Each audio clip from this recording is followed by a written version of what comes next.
Pelaksanaan PPKM darurat di Jawa Bali menemukan berbagai tantangan dan masalah. Di antaranya rendahnya tingkat kepatuhan masyarakat terhadap aturan di masa PPKM darurat. Satgas Penegak Hukum menyegel 103 perusahaan pada operasi justisi yang berlangsung sejak 5 Juli 2021. Perusahaan di luar sektor esensial dan kritikal kedapatan mewajibkan karyawan bekerja dari kantor atau work from office. Menanggapi kejadian ini, pemerintah dan masyarakat menjadi garda terdepan untuk keberhasilan pelaksanaan pemberlakuan pembatasan kegiatan masyarakat atau PPKM darurat. Tingkat mobilitas masyarakat di masa PPKM darurat baru minus 30%. Sementara PPKM akan dianggap berhasil jika mampu menekan mobilitas minus 50%. Berdasarkan pantauan pemerintah bahwa tingkat mobilitas masyarakat saat ini di masa PPKM darurat ini relatif masih tinggi, ya. Baru berkurang kurang lebih 30%. Padahal PPKM dianggap berhasil jika penekanan mobilitas di atas 50%. Oleh sebab itu, pemerintah tetap akan memperkuat dan juga memperketat penyelenggaraan PPKM sampai dengan tanggal 20 Juli. Himbauan aturan dalam PPKM darurat demi menekan angka laju penularan COVID-19. Sebab ketaatan masyarakat jadi kunci pemulihan Indonesia di segala sektor di tengah pandemi COVID-19. Tim Liputan, Berita 1.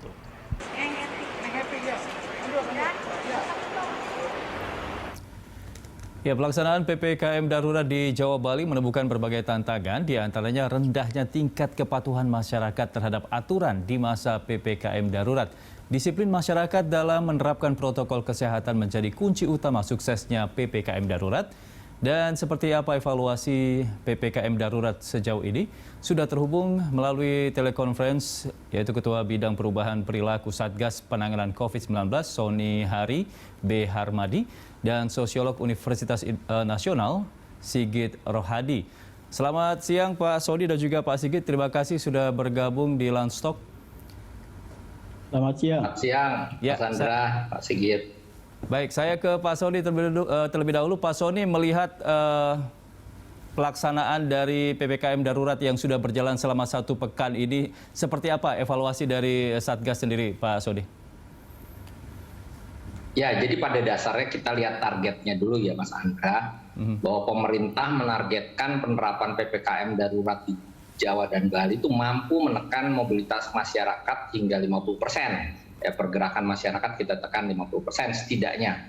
Dan upaya ini dilakukan dalam rangka meredam lonjakan kasus di masyarakat. Karena kita punya target untuk menekan mobilitas, maka pemerintah dan tentunya didukung oleh pemerintah daerah itu memantau ketat penerapan PPKM darurat ini sesuai dengan instruksi Bapak Presiden. Bahkan kan kepala daerah diminta untuk turun ke lapangan mengontrol berjalannya PPKM darurat, juga sinergi TNI Polri yang ada di lapangan seperti itu. Lalu kemudian juga kita tahu bahwa pemerintah betul-betul ya ingin pelaksanaannya berhasil, oleh karenanya setiap pelanggaran itu harus ada tindakan yang tegas. Nah, berdasarkan Instruksi Mendagri nomor 15 tahun 2021 tentang PPKM darurat, jelas sekali bahwa sanksi di daerah disesuaikan dengan peraturan pemerintah daerah yang berlaku.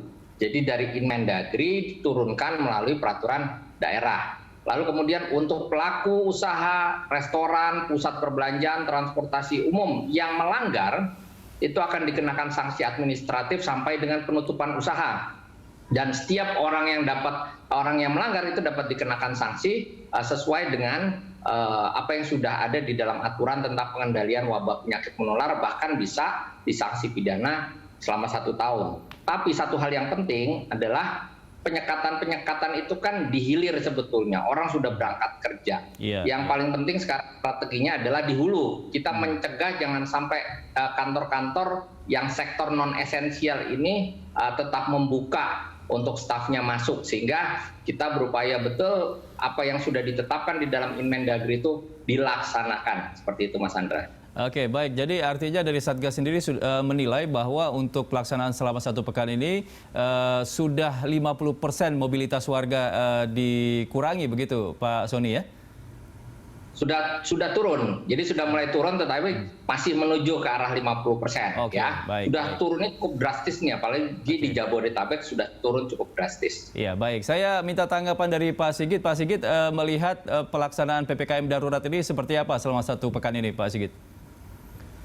Ya, PPKM darurat ini kurang efektif untuk bisa menekan laju atau mengurangi mobilitas masyarakat, khususnya masyarakat yang berpendapatan bawah ya, di lapisan bawah gitu. Masyarakat yang menerima penghasilan pas-pasan atau masyarakat yang pendapatannya tergantung pada pendapatan harian itu sangat sulit untuk dicegah tidak keluar rumah atau tidak melakukan aktivitas. Mereka misalnya seperti pedagang kaki lima, seperti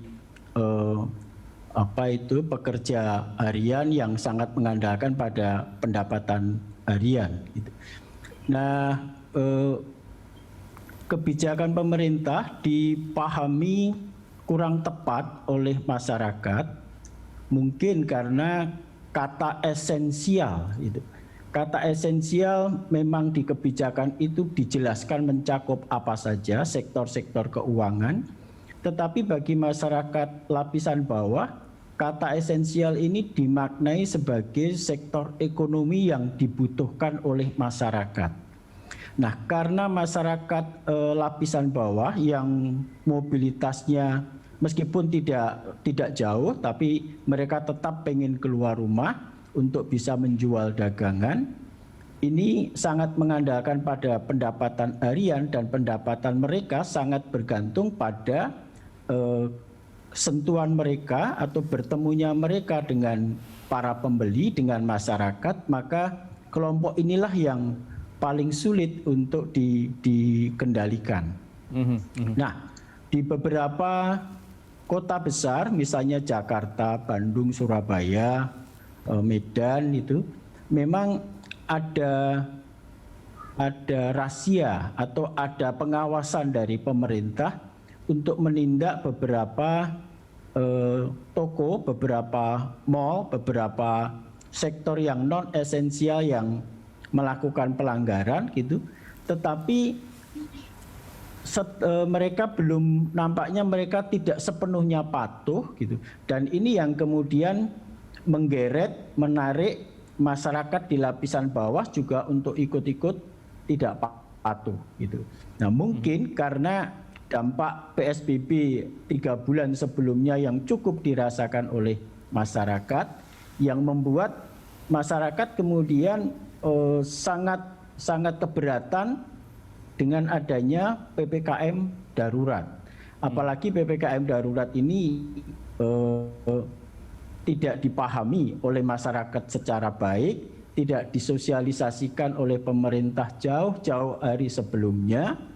PPKM diberlakukan tanggal 3, tanggal 2 baru diumumkan, sehingga masyarakat tidak memiliki kesiapan apa yang harus dilakukan 2 minggu ke depan kalau tidak bisa keluar rumah. Gitu. Ini baik. Yang barangkali juga, ya. Ya, saya minta tanggapan dari Pak Sony dulu, Pak Sigit, ini terkait dengan masyarakat lapis bawah. Sebenarnya kebijakan dari PPKM darurat ini seperti apa untuk masyarakat lapis bawah ini, Pak? Karena kan masyarakat lapis bawah seperti pedagang kaki lima ini akan kesulitan mencari nafkah ketika mereka dibatasi pergerakannya atau dilarang untuk keluar rumah, Pak Sony. Ya, jadi mereka yang di masyarakat di lapisan bawah yang bekerja di sektor esensial tetap boleh melakukan aktivitasnya, ya. Tetap boleh melakukan aktivitasnya, tetapi dengan protokol kesehatan. Intinya begini, bahwa orang tetap bisa melakukan aktivitasnya dengan protokol kesehatan kecuali yang sudah diatur seperti perkantoran, belajar mengajar, perkantoran yang non esensial belajar mengajar, lalu kemudian supermarket atau kemudian mohon maaf pasar itu mall, mohon maaf ya, mall, lalu kemudian kegiatan makan minum kan masih boleh semuanya, tetapi dengan aturan bahwa hanya bisa take away, tidak bisa makan di tempat dan seterusnya. Lalu kemudian yang kedua, pemerintah kan sudah membuat kebijakan untuk penyaluran bansos. Ya, penyaluran bansos ini kan betul-betul dalam rangka untuk mengatasi dampak dari pembatasan-pembatasan yang ada. Kalau disampaikan bahwa harusnya jauh-jauh hari untuk diumumkan kebijakan ini, kita bekerja dengan waktu. Jadi dengan melihat indikator-indikator epidemiologi yang ada, lalu kemudian arahan Bapak Presiden, PPKM darurat diberlakukan, lalu masih diberikan waktu sekitar 2 hari ya. 2 hari itu kan kita punya PPKM mikro, sehingga informasi yang diberikan oleh pemerintah pusat tadi dengan dalam waktu 2-3 hari itu disampaikan secara berjenjang oleh pemerintah daerah, satgas daerah, ke satgas kecamatan, ke posko desa kelurahan, dan ke komunitas. Sehingga harapannya itu masyarakat segera melakukan adjustment atau penyesuaian. Juga melalui berbagai media disampaikan tentang kebijakan PPKM darurat secara masif ya, supaya masyarakat memperoleh informasi tersebut. Jadi kita nggak mungkin misalkan kita akan melakukan PPKM darurat 1 bulan lagi, kan melihat kondisi dari perkembangan indikator epidemiologi yang ada. Oke, baik. Pak Soni, terkait dengan bansos ini mekanismenya seperti apa untuk penyalurannya Pak Soni? Karena kan mungkin butuh lagi sosialisasi ke masyarakat lapis bawah khususnya untuk bisa mendapatkan bansos ini Pak Soni. Kan sudah pernah dilakukan ketika pelaksanaan PSBB tahun lalu ya. Bansos itu kan ada yang bantuan sosial tunai yang diberikan oleh Kementerian Sosial, lalu kemudian ada yang bantuan langsung tunai yang berasal dari dana desa dan mekanismenya ditetapkan berdasarkan musyawarah desa. Jadi sebetulnya mekanisme penetapan, pemberian atau penyalurannya itu sudah ada di tahun lalu, sehingga tahun ini tinggal melaksanakan apa yang sudah ada di tahun lalu. Jadi tidak sesulit tahun lalu ya sebetulnya, karena tahun lalu kan ada orang yang terdampak tetapi tidak ada di dalam DTKS ya, data terpadu kesejahteraan sosial. Nah, sekarang kan mereka yang terdampak ini sudah masuk di dalam update data DTKS pada Januari 2021 lalu, sehingga harusnya penerima bansos ini sudah lebih matang datanya, dan juga kemudian prosedur untuk penyalurannya juga sudah jelas seperti yang dilaksanakan tahun lalu. Iya, tapi pengawasannya seperti apa Pak? Karena kan kalau fakta di lapangannya memang masih banyak masyarakat kita yang khususnya lapis bawah ini belum mendapatkan bansos lagi, begitu Pak? Ya, bansos itu ada di Satgas Pemulihan Ekonomi ya, dan juga dilakukan oleh Kementerian Sosial, Mas Andra. Oke, baik. Saya akan nanti tanyakan juga pendapat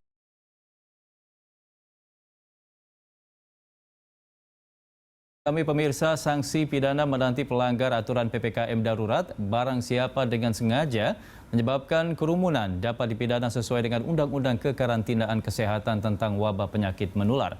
Di antaranya penjara paling lama 1 tahun 4 bulan atau denda paling banyak Rp400.000.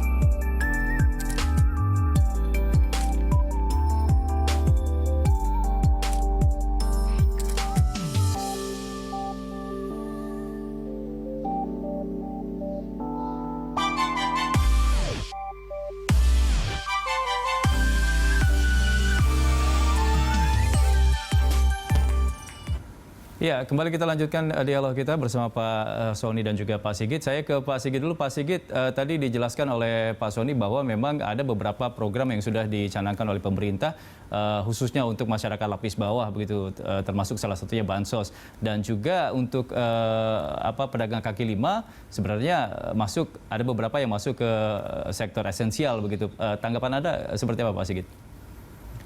Ya, memang ada kebijakan pemberian bantuan sosial, tapi kita semua tahu bahwa kebijakan itu tidak mengcover seluruh masyarakat lapisan bawah. Gitu. Jadi hanya mereka yang tergolong miskin yang tercover oleh kebijakan itu sesuai data yang ada di Kementerian Sosial. Gitu. Nah, kalau mereka yang masuk kelompok miskin karena pandemi, data baru terdampak pandemi kemudian mereka masuk kelompok miskin, ini sebagian tidak tercover oleh kebijakan itu. Nah, mereka tetap memaksakan diri, katakanlah pedagang kaki lima ini untuk jualan. Kalau tadi diminta untuk take away gitu, problem dari mereka ini adalah gaptek, ketidakmampuan menggunakan teknologi untuk penjualan secara online. Jadi mereka tetap menggunakan pola lama, mencari konsumen duduk, disajikan makanan dan kalau itu dibatasi, ini di kalangan pedagang itu gengsinya kurang. Jadi misalnya mereka merasa dagangannya laris kalau ada 2, 3, 4 orang yang duduk di situ dan itu menarik bagi calon-calon pembeli yang lainnya. Ini soal prestis persaingan antar pedagang, karena pedagang itu ngumpul di satu tempat. Kalau si A jualan bakso, deretan yang lainnya juga bakso, deretan yang lainnya juga ketoprak, deretan yang lainnya juga jualan yang menunya hampir sama. Dan ini kompetisinya di antara mereka adalah kalau bisa menarik konsumen 2-3 orang duduk di tendanya, ini dianggap sebagai satu prestis. Itu yang saya katakan kepada Pak Sony tadi, diperlukan sosialisasi yang jelas, breakdown dari kata esensial ini apa. Esensial ini cakupannya apa. Kemudian kita ambil contoh umpamanya yang kemarin di Surabaya, bentrok antara pemilik warung, pembeli dengan Satpol PP. Sebelumnya juga terjadi di Jakarta, karena kata esensial ini tidak mudah diterjemahkan bagi lapisan bawah. Jadi ini yang perlu di breakdown dari kata ini. Butuh sosialisasi lagi dari tim Satgas, termasuk dialog kita siang hari ini merupakan sosialisasi dari tim Satgas, begitu Pak Sony ya. Nah, terkait dengan sanksi Pak Sony, kita agak sedikit bingung ini dengan pasal 212 KUHP dan juga pasal 218 KUHP.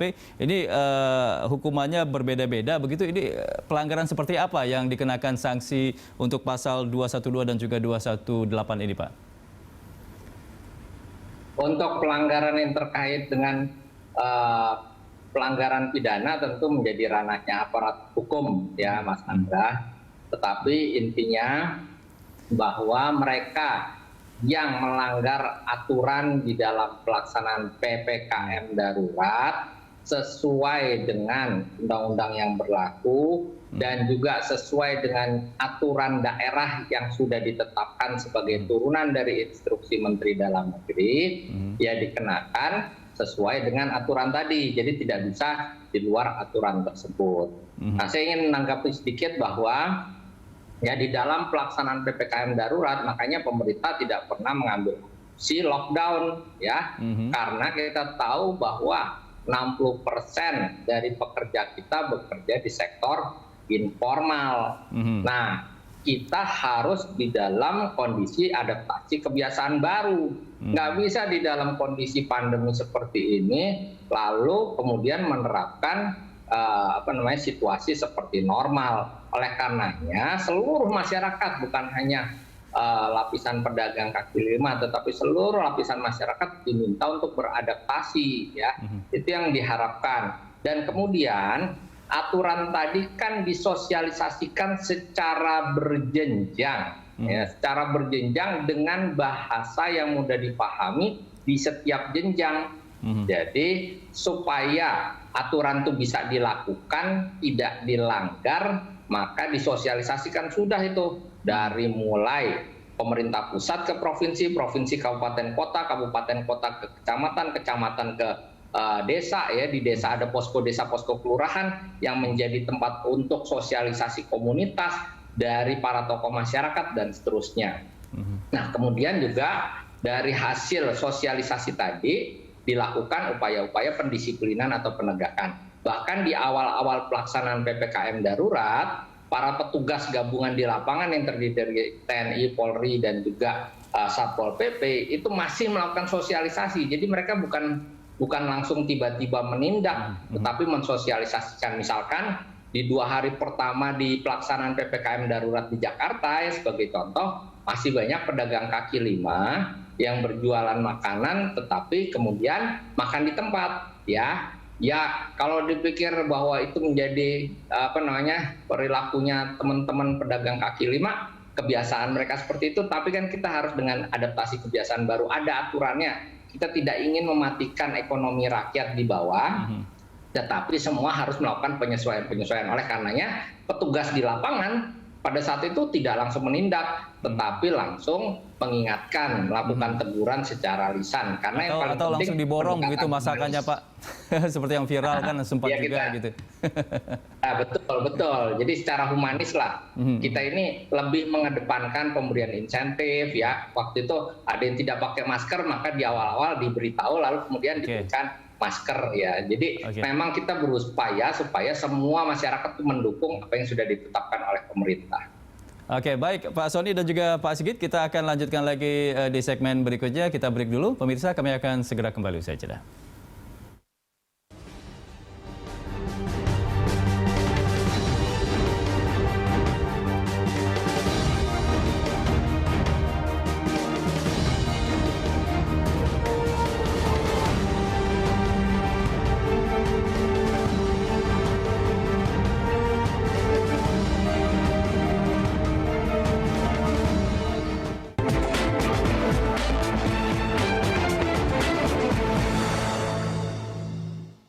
Sudah vaksin? Juga minum Ammonizer. Selain vitamin C 1000 mg, herbal Jin Jinhua, Lian Qiao, antivirus elderberry, dan zinc. Yeay, Ammonizer!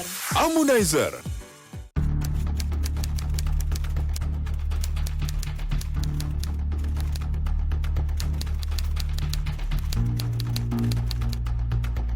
Kita sempat terhenti, seperti jarum jam dinding yang tidak berfungsi.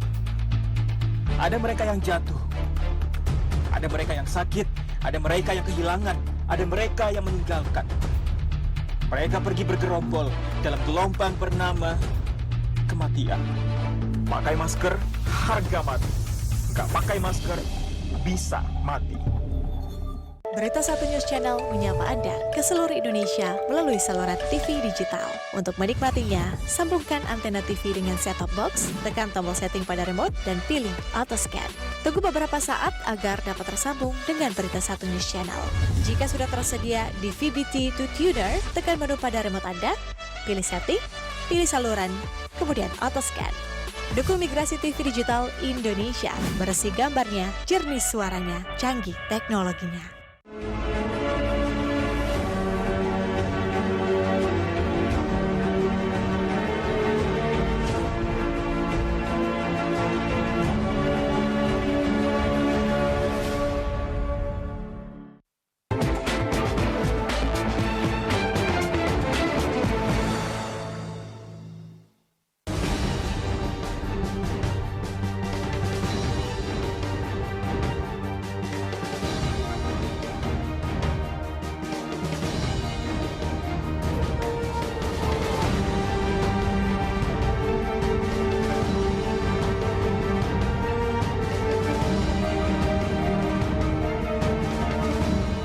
Ya, terima kasih Anda masih bersama kami dan kita lanjutkan dialog kita bersama Pak Sigit dan juga Pak Sony.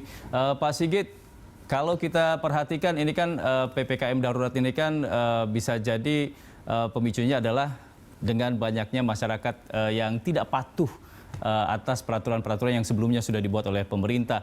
Nah, sebagus atau sebaik apapun peraturan dari pemerintah untuk menangani pandemi ini, tentunya kalau tidak diikuti oleh kepatuhan dari masyarakat sendiri, ini akan sulit menyelesaikan masalah pandemi ini. Dari pantauan Anda, seperti apa sebenarnya kepatuhan masyarakat dan saran Anda kepada pemerintah, harus bagaimana pemerintah agar masyarakat ini, terutama yang ada di level RT RW ini, yang level bawah ini bisa mengikuti aturan dari pemerintah?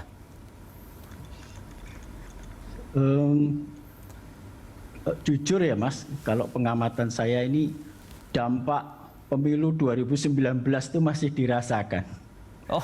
Jadi apa-apa yang datang dari Pak Jokowi itu oleh sebagian masyarakat disikapi kurang kooperatif gitu. Meskipun keputusannya itu baik gitu. Jadi masih ada sekelompok orang yang seperti itu, dan itu menarik kelompok-kelompok lainnya gitu. Saya amati sebagian masih ada, tetapi juga sudah mulai menurun, khususnya beberapa 2-3 hari terakhir ini sudah mulai menurun. Artinya ketaatan masyarakat untuk tinggal di rumah, menerapkan protokol kesehatan kalau dia keluar rumah, ini sudah mulai meningkat, sudah mulai pelanggaran-pelanggaran itu sudah mulai berkurang. Barangkali karena terlalu masifnya media memberitakan tentang jumlah korban, jumlah yang terpapar dan sebagainya, itu menimbulkan ketakutan tersendiri. Jadi nampaknya masyarakat dibuat takut itu perlu, Mas. Bukan hanya masyarakat dibuat sadar gitu. Apa yang membuat mereka mau taat, nampaknya mereka harus melihat fakta bahwa ini ada dan ini menakutkan. Dan kalau itu media melakukan itu, dan saya pikir cukup berhasil, inilah yang membuat perilaku pelanggaran itu sudah mulai berkurang. Namun demikian saya tetap mohon kepada pemerintah ini tetap melanjutkan program-program bantuan sosial yang khususnya kepada kelompok miskin baru, kelompok miskin yang tidak tercover atau tidak tercatat datanya tahun-tahun yang lalu. Karena apa? Karena meningkatnya PHK, pandemi ini kan angka kemiskinan melonjak drastis, Mas. Dan ini memaksa mereka yang kelompok miskin baru ini untuk tetap bagaimana berupaya untuk keluar rumah memenuhi kebutuhannya. Dan tentu saja totalitas dari pemerintah pusat dan pemerintah daerah mohon bersinergi dengan baiklah. Jangan pandemi ini digunakan sebagai kontestasi untuk mencari popularitas, targetnya 2024 nanti. Itu tolong mohon diingatkan kepada para kepala daerah yang orientasinya ke sana. Jadi bukan bagaimana mengurangi, tapi bagaimana meningkatkan popularitas mereka.